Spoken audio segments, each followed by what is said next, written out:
Sangguniang kabataan o sangkaterbang content? Subukan nitong chicharon ng 13 anyos na bata na susumikap sa buhay pa. Marami nagagalit sa akin. Kasi Pete ako, only judge can guide me. Saka hindi talaga 13 years old yun. Ipo Makunochi ng konsolasyon?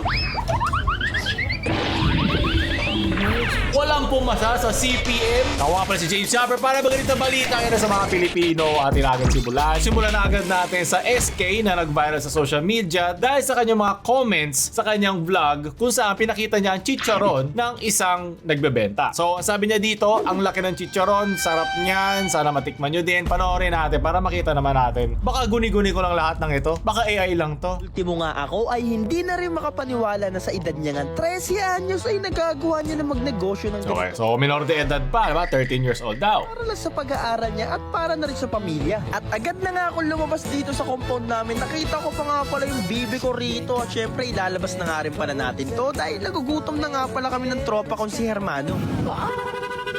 Okay, nakachinelas, nakapakyo pa sa chinelas niya. Ba't ka nakachinelas lang? Kot ka ng banggay at dumating na nga pala kami dito sa May Kiara. Masubukan nitong chicharon ng 13 anyos na bata na susumikap sa buhay para makatulong sa pamilya at the same Tatandaan niyo yan ha, paulit-ulit siya sinasabi yung 13 anyos eh. nasa halagang 50 pesos nga lang ay mabubusog ka na. So gumagawa siya ng mga food vlog. Okay, yun na yun. Wala namang kakaiba sa content niya. Hanapan naman niya ng mga food vloggers sa sunod na magagamit sa kanilang content. Okay lang yun kung napaplug yung business. Walang problema doon. Pero itong mga comments niya na pinopost at sinasabi, itong giant chicharong, ang nagprito sa kanya na parang chicharon ng mga netizen. At so tinignan ko yung kanyang page. Ito yung kanyang isang sinabi tungkol doon sa live niya dahil yun nga marami na nagagalit sa kanya. Pabangga ka, boss. Pete file po utang.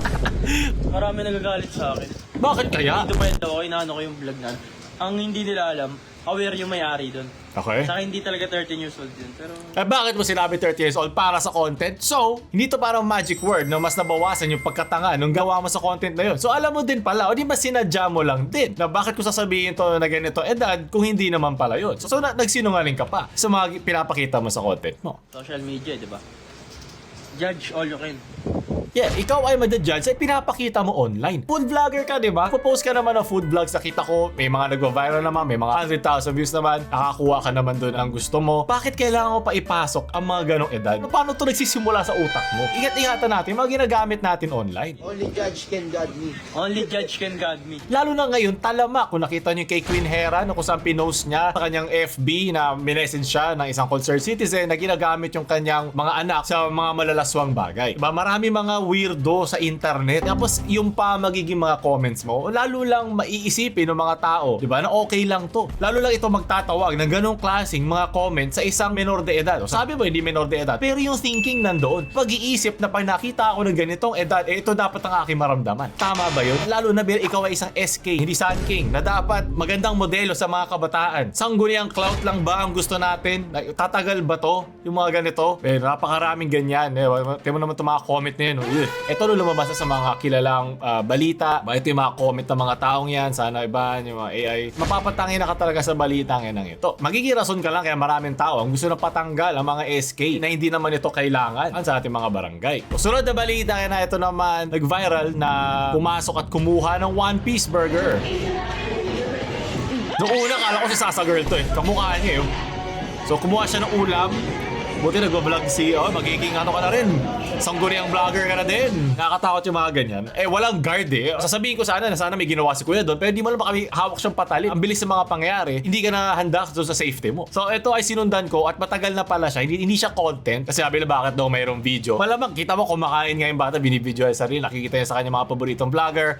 Grabe naman yung si Ma'am Ivana. Ganito pala kumain sila. So hayaan mo na, mga bata naman yan, nag-enjoy lang sila. Pero yun nga, babalik ako sa kanina natin balita, mga magulang, parang awa nyo na, huwag nyo i-public yung post na mga yan. Kung gusto nyo, over the shoulder nyo, lagyan nyo onting hara, i-blur nyo na onte. Kasi pwedeng gamitin yung mga mukha niya sa AI content. At pag ginamit yung mga mukha nila sa AI, sila ay sabihin natin, papunta sa mga masasamang kamay. Alam mo na kung saan pwede pumunta yung mga yan. Pasensya na kung pwede pili ko aking mga salita. Ayaw ko ma-demonetize yung video at ma-issue strict. Gusto ko mas maraming tao ang makarinig ng mga ganitong klaseng pangyayari. So, nagtingin pa ako dito at marami pa pala siyang ibang naging side quest. Ito naman yung nanuntok siya sa konsolasyon. Mamaya sabihin sa inyo yung update sa kanya. Yan, mahilig talaga siya kumuha ng ulam. Mahilig talaga siya mag-take out. Sanay siya. Okay, galit pa. Wala tumakbo.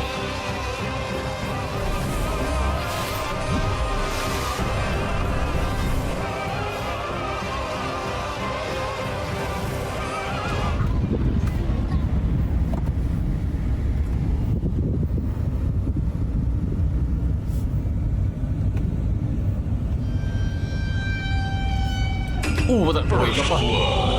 Ano, ayun yung kanyang si Ipo. Ano ba ito? Grabe siyang galit. Ipo makulit chika, ha?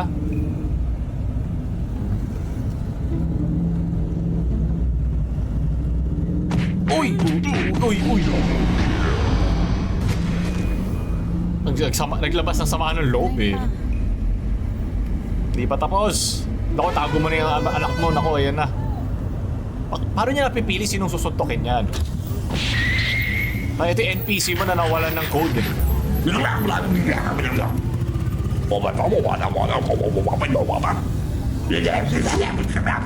So dito, dinakip na siya at hinanap na siya ng mga pulis at yun nga, syempre, para mapagamot siya, mabigyan siya ng tamang lunas kasi alam mo wala siya sa tamang pag-iisip. Dinuntahan na siya doon para di na rin siya makasakit na rin ba? Hit and run, garahan ka na. Uy, paano kung sakto, no, boksingero din yung natamaan niya? Ayoko naman hindi siya mabigyan ng chance kasi pwede ikaw rin na mapunta sa kanyang pwesto kung ikaw ay nasa mali circumstansya at sa paligid mo. So yun nga, update sa kanya ay nahanap na kung saan siya namamalagi, mukhang bagong ligo pa, di pa nakapag-shampoo at nakangiti pa siya. Okay, so hindi ko alam yung mangyayari after nito pero hindi yan content, totoo po siya at marami rin ako nakikitang ganyan sa kalsada. Sana mas maaga to nalalaman ng mga SK, ng mga barangay, di ba? Ano ba bang silbi nyo dyan? Kundi paigtingin ang kaligtasan ng mga nasa barangay nyo. May mga nakawan pa, hindi naman ibabalik yan ng mga establishments na yan, yung mga suntok na nakuha ni Kuya. Wala pang bawi yun. Baka pumunta pa yun sa presinto para makaisa lang ng bawi, di ba?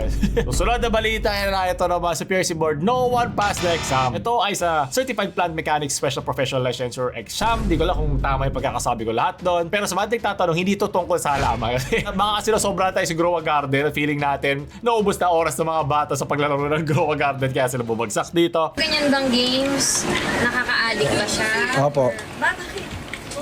Teka lang madam, di makapokus eh. Hindi, ito ay isang engineering course din na kinakailangan sila para maging reliable yung mga planta. Hindi plant na halaman, hindi to photosynthesis. As in yung mga plant, industrial plants, mechanical plants. So marami nagsasabi na, baka naman kasi isa lang ang pumasa o wala namang gumagawa sa course. Isa nga lang ang nag-take at repeater din siya. So babalik ko na lang yung mismong school. So marami nagsabi dito na dapat aralin nila yung kurso kung bakit may ganito pa at kailangan pa ba. Kasi yung ibang mga sinabi dito ng mga engineering students, marami mga theory sila na sinasabi na kailan daw nila kinukuha to para magkaroon ng extra credentials. Hindi naman daw yun kailangan para makuha mo yung gusto mong klase ng trabaho. May iba pa naman mga kurso na para doon. At yun nga, pinakita nga na isa lang yung nag-take, bumagsak pa. Masakit man yun o baka pumunta lang siya tapos hindi na niya sinagutan o hindi na niya kinumplete yung requirements kaya hindi na rin niya nakuha. Lalo na ngayon dito sa Pilipinas na sobrang importante ng mga labels at mga certificates. Kaya maraming mga nagdodoble o nagdadagdag ng mga certificates nila. Sabi nga nisa dito, if you're still in college, I suggest taking up leadership roles from orgs 2. Sumali ka na SK. Kasi sabi nila na auto-skip na nga daw yung CPMLE. Dahil paulit-ulit ng chat, meron ka naman daw license for both kung gusto mong mag-ME o MELE. So sub-professional license lang daw siya, tapos professional naman yung RME. So yung tinuturo daw nila kung bakit onti lang, well, hindi onti ang isa, walang takers ang CPM. Sayang no, top 1 ka na sana eh. Kung basta mapasable lang, top 1 ka na agad. Pero feeling ko hindi naman yun ang goal nung nag-take nito exam na ito. So doon tatapos sa ating balita ngayong linggo. Sana may natutunan kayo. Huwag pa dalos-dalos sa mga pinapost sa social media. Ingatan natin ang ating sarili. Kaya alamin din natin kung ang chicha wrong or right ba ang ating mga ipapost sa social media. James Shopper na mamaalam. Shoo!